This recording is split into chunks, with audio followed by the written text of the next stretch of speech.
السلام عليكم ورحمة الله وبركاته. أهلا بيكم، وحشتوني جدا جدا جدا. النهاردة بإذن الله هنعمل مع بعض المنين بالعجوة أو القراقيش بالعجوة بطريقة سهلة وبسيطة جدا جدا. هنعمله زي بتاع الأفران وأحلى 100 مرة. شايفين شكله عامل ازاي؟ تحفة. المنين هش وخفيف وفي نفس الوقت كده مقرمش، وفي نفس الوقت بيدوب في البق دوبان. بجد والله هتعملوه في البيت أحلى وأنضف من بتاع بره 100 مرة. وهقولك سر التسوية المظبوطة وازاي العجوة تبقى طرية كده جوه المنين وطعمها خطير. شايفين شكله عامل ازاي؟ والله الطعم بقى والريحة حاجة كده في منتهى الجمال. لو طلع عمرة او عايزة تهدي بيه حد او تعمليه كده للفطار مع كوباية شاي، هقولك على الطريقة المظبوطة ليه هتعمليه بعد الفيديو بطريقة وهمية. هنفتح المنين في اخر الفيديو وهنشوف قد ايه مورق وخفيف وتحفة. في كل لحظة في الفيديو فيها معلومة، مش عايزاكم تفوتوا دقيقة واحدة من الفيديو، عايزاكم تسمعوا الفيديو كله وتركزوا فيه عشان تعملوا المنين مظبوط بالظبط. بس قبل ما نبتدي الفيديو، لو اول مرة بتشوفوني ما تنسوش تشتركوا في القناة وتحطوا لايك للفيديو ده لو عجبكم. ويلا بينا نسمي بسم الله ونصلي على اشرف خلق الله عليه افضل الصلاة والسلام، ونبدأ في الطريقة بتاعتنا على طول. بسم الله. هنبدأ الفيديو بتاعنا. اول حاجة من نجاح المنين او القراقيش ان نوع الدقيق يكون ملوش عرق.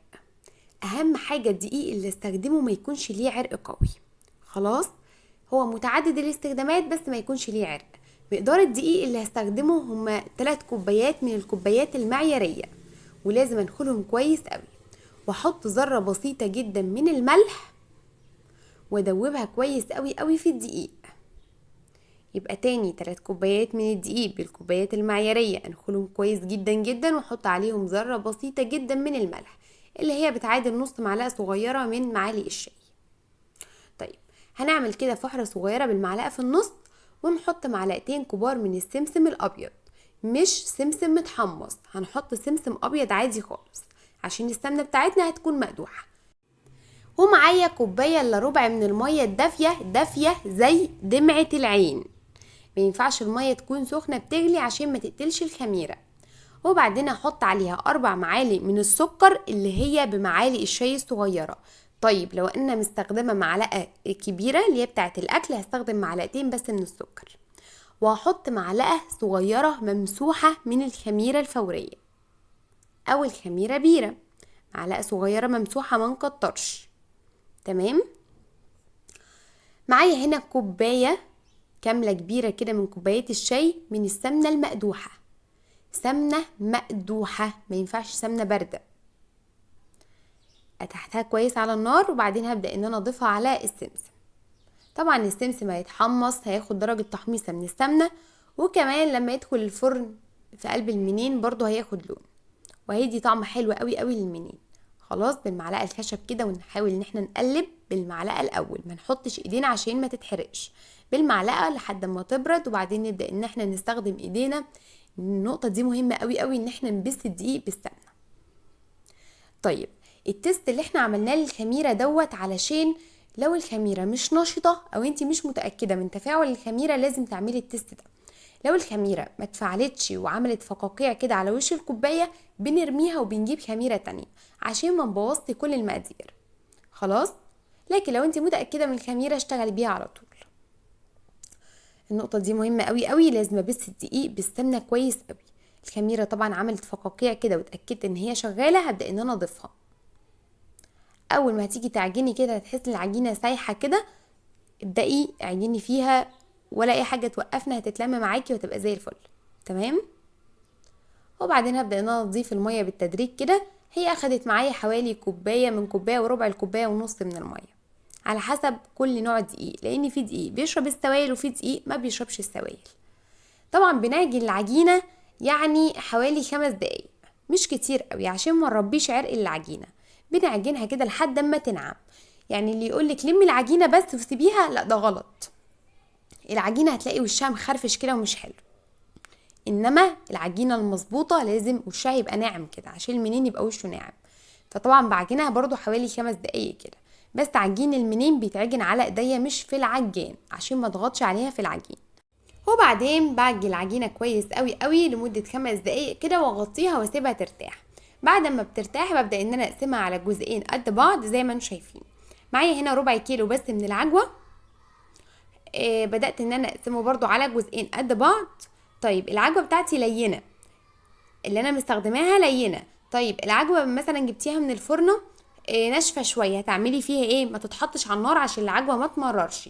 بنحط فيها معلقة كده صغيرة جدا من السمنة، وبنبدأ ندعك العجوة كويس قوي عشان تبقى طرية، مش اكتر من كده ولا اقل من كده. تمام.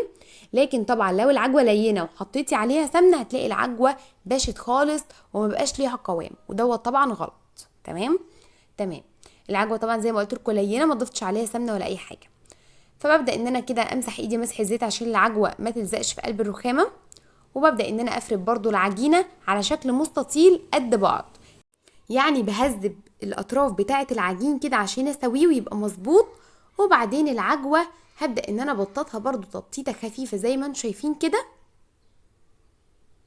حلو قوي. طيب وبالمعلقة كده وابدأ ان انا اشيل العجوة. طبعا عشان بقولكوا طرية ولينة خالص فبتتقطع معايا برضو، مفيش اي مشكلة خالص. بنبدأ ان احنا بالمعلقة ونشيلها. المعلقة مش مدهونة اي حاجة خالص، بس عشان كنت مقلبة بيها السمنة بس. خلاص. وبعدين ببدأ ان انا احط العجوة كده على العجينة، واسيب حتة صغيرة من كل طرف، الطرف اليمين والطرف الشمال. وببدأ ان انا افردهم حاجة بسيطة الاطراف دي، وبعدين المها على بعض زي ما انتم شايفين كده بالظبط. حلو قوي. المها على بعض كده، وابدأ ان انا اقفل الطرف ده. حلو قوي. طبعا العجينة طرية وبتتقفل معانا بمنتهى البساطة زي ما انتم شايفين كده. بقفل العجينة كويس قوي قوي، وبعدين ببدأ ان انا اقلبها. طبعا الشغل بتاعنا يكون سريع عشان العجينة ما تريحش والخميرة تمشي فيها، هتلاقوا ان العجينة لزقت في الرخامة، فنخلي بالنا من النقطة دي، شغلنا يبقى سريع. وبعدين برضو هبدأ ان انا اساوي كده الاطراف واساوي المنين عشان يكون قد بعضه. السمك بتاع المنين يا جماعة هيكون وسط، يعني الناس اللي بترفع المنين قوي قوي قوي ده بيبقى الموضوع صعب، ما بيكونش حلو خالص.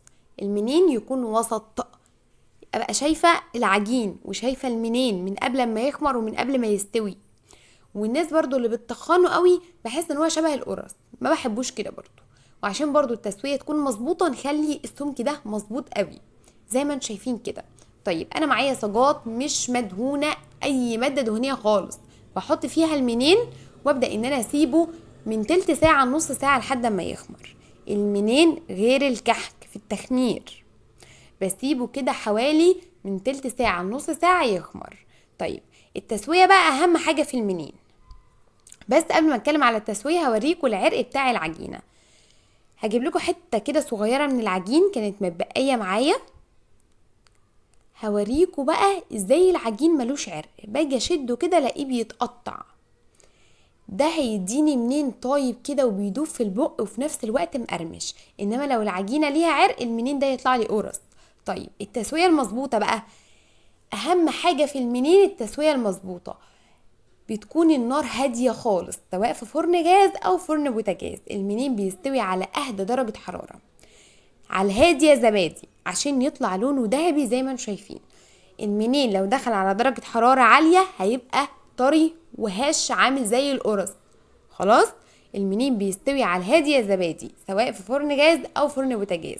بنهدي درجة الحرارة خالص ونسيب بقى المنين نص ساعة، ساعة الا ربع ساعة، انتي ودرجة حرارة الفرن بتاعك.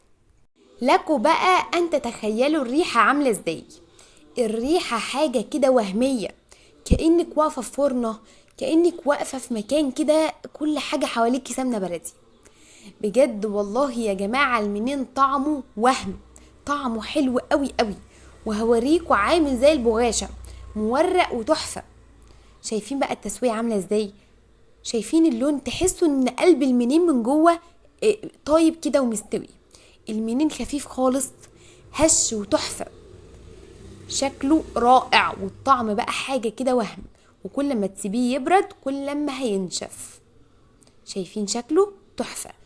الاحتفاظ بيه هتحطيه في لانش بوكس وتقفلي عليه علبة محكمة الغلق عشان يحتفظ بقوامه لآخر واحدة. طبعا الكمية مش قليلة، المنين بره بقى غالي قوي، عملناه في البيت بمنتهى السهولة وبمنتهى البساطة. تعالوا بقى نفتح كده واحدة من المنين. شايفين الضغطة بتقرمش، وفي نفس الوقت لما تيجي تاكليها تحس ان هي بتدوب في البق، مستوية من جوه. في ناس بتعمل المنين بيبقى عجين. المنين بتاعنا مستوي كويس قوي قوي، ما نضغطش عليه في التخمير عشان ريحته ما تبقاش خميرة. يا دوبك كده نحس ان هو يعني الخميرة مشيت فيه، هبدأ ان انا ادخله الفرن، وهو هيعلى في الفرن وهيستوي وهيبقى تحفة.